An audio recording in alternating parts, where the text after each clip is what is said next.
Hello friends, welcome back to CG job education.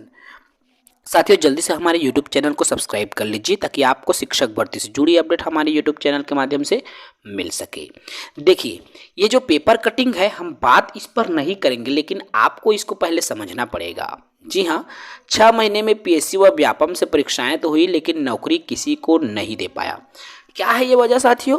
आरक्षण। सिर्फ और सिर्फ आरक्षण ही एक ऐसी वजह है जिसके वजह से आपका परीक्षाएं तो हुई है, लेकिन ज्वाइनिंग नहीं हो पाया।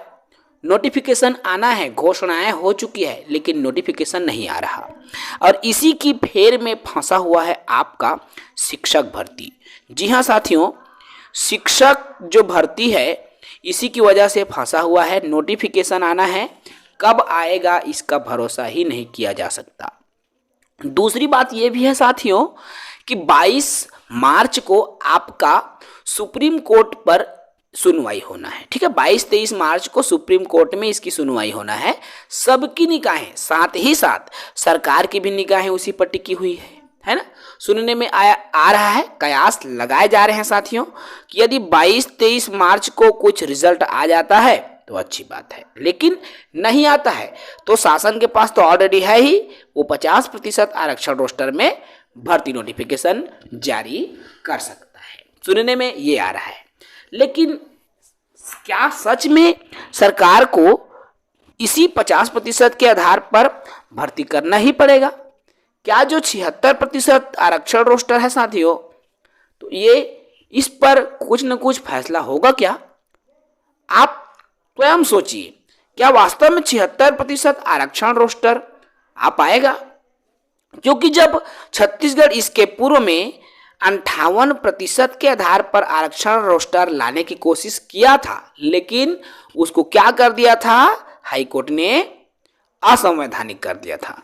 अब जब यही असंवैधानिक है साथियों, तो 76 भी असंवैधानिक बनने वाला है।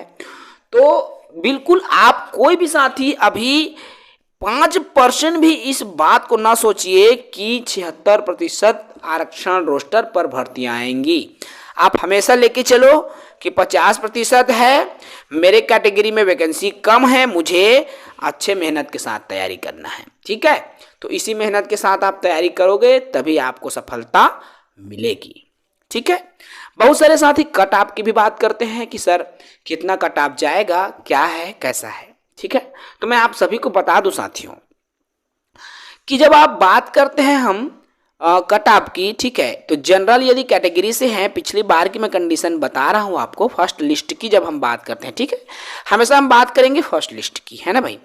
तो जनरल में यदि आप सिलेक्शन चाहते हो तो आप इतना मान के चलो, असिस्टेंट टीचर की हम बात कर रहे हैं, 90 आपने लेकर आया, ठीक है, 90+ यदि आपने लेकर आया तो जनरल में आपका सिलेक्शन होने के चांसेस हैं। ठीक है, यदि आप ओबीसी पे हैं, ओबीसी में भी आप मान के चलो साथियों 85 में यदि आप लेकर आते हो तो आपका चयन हो सकता है। SC ST की यदि हम बात करें साथियों तो 5-10 नंबर आप माइनस भी कर लो, लेकिन इतना आप मान के चलो 80 यदि आप आरक्षित कैटेगरी के अंतर्गत आते हैं ST SC से, तो आप 75 और 80 तो आप मान के चलो साथियों। यदि आपको सिलेक्शन चाहिए ना तो आप 80+ ही आप नंबर लेकर आओ।